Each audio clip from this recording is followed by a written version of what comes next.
तो ये क्वेश्चन है तुम्हारा पहला एग्जाम्पल नंबर 15। कह रहा है कि find the distance of the plane. इस प्लेन का इक्वेशन का क्या खासियत है?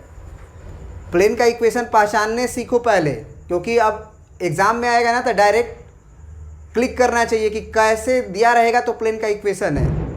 याद करो, केवल इतना इक्वेशन लिखा रहता था तो तुम एक लाइन का बोला करते थे, याद है कुछ?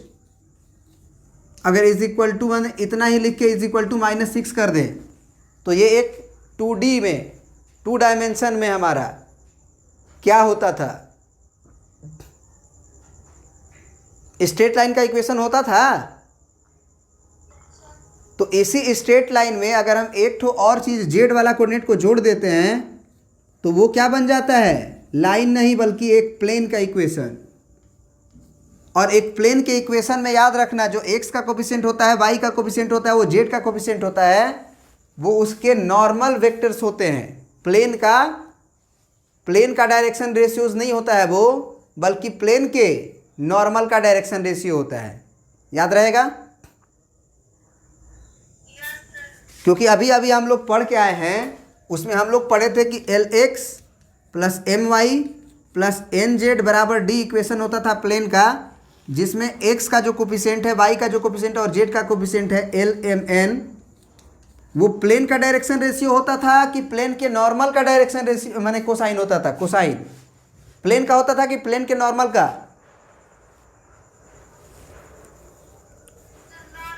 नॉर्मल का। कभी भी याद रखना कि प्लेन का डायरेक्शन कोसाइन डायरेक्शन रेशियो नहीं होता है। एगो दूगो होगा प्लेन का डायरेक्शन कोसाइन डायरेक्शन रेशियो। सोच के देखो, एक बोर्ड के प्लेन में ये सारे इनफाइनाइट लाइन लाई कर रहे हैं, ये सब देयर आर मेनी डायरेक्शन। तो ये एक बोर्ड कोई भी प्लेन ले लो, उसमें बहुत सारा लाइन खींच सकते हो, तो एगो दूगो डायरेक्शन रेशियो होगा या डायरेक्शन कोसाइन होगा प्लेन का। प्लेन का डायरेक्शन कोसाइन होता ही नहीं है, उसको मतलब उसका कोई मतलब नहीं है। प्लेन के ऊपर तो बहुत सारा हो सकता है।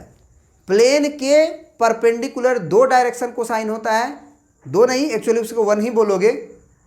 एक तो ऊपर की तरफ और एक नीचे की तरफ। जैसे ये प्लेन हो गया तो एक ऊपर की तरफ और एक नीचे की तरफ।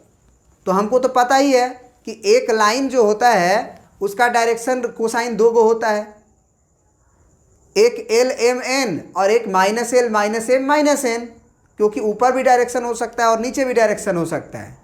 तो याद रखिएगा कि प्लेन के इक्वेशन में जो x का कोफिशिएंट, y का कोफिशिएंट और z का कोफिशिएंट जो होता है वो प्लेन के डायरेक्शन कोसाइन नहीं होते हैं या डायरेक्शन रेशियोज नहीं होते हैं, वो प्लेन के नॉर्मल के होते हैं।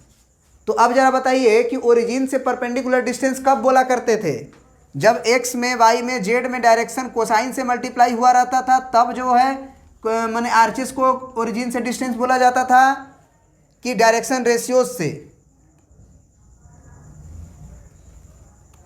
मतलब जो आरजेस हमारा d आता है, परपेंडिकुलर डिस्टेंस कब कहलाता है? जब x में, y में, z में डायरेक्शन कोसाइन से मल्टीप्लाई हुआ हो। मतलब ये कि L² + M² + N² अगर 1 आता है तभी तो डायरेक्शन कोसाइन बोलते हो ना LMN को। तो यहाँ पे तो ऐसा नहीं है, यहाँ पे 2², 3², 4² करोगे तो वो 1 नहीं आएगा। तो सबसे पहले हमको अगर ओरिजिन से परपेंडिकुलर डिस्टेंस निकालना है, एक तो फार्मूला भी होता है, बताएंगे आगे, कि किसी भी पॉइंट से जो परपेंडिकुलर डिस्टेंस प्लेन के ऊपर कैसे निकालते हैं। लेकिन चूंकि ये चैप्टर पढ़ रहे हैं हम लोग, तो इस थ्योरी से ही निकाला जा सकता है। कैसे?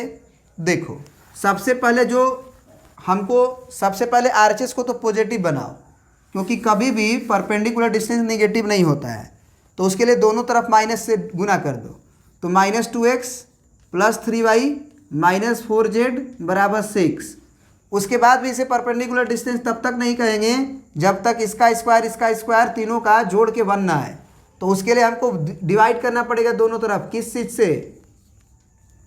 Dividing both side. बोलो, √2², 3², 4², 2² + 3² + 4²। तो ये कितना हो जाएगा जी? ये कितना आ जाएगा एक्चुअली में? 4 चौके 16, 3 तिया 9, 16 9 25 और 4 29। तो 29 आएगा। तो -2/√29 पूरे में डिवाइड करना है तो बारी बारी से कर दो। 3/√29 y के है ना, और -4/√29 z बराबर 6 डिवाइडेड बाई √29। अब इस चीज़ को हम लोग क्या कह सकते हैं, ओरिजिन से परपेंडिकुलर डिस्टेंस कह सकते हैं। क्लियर है? जब ये वाला कोफिशिएंट, ये वाला कोफिशिएंट, ये वाला कोफिशिएंट डायरेक्शन कोसाइन बन जाएगा तो अभी RHS को direct perpendicular distance from origin बोलते हैं। याद रहेगा? चलिए ये कंफर्म हो गया। अब एग्जाम्पल नंबर 16 में आते हैं। एग्जाम्पल नंबर 16 क्या कह रहा है? मिटा दें इसको, उसको हम नेक्स्ट वीडियो में देखेंगे।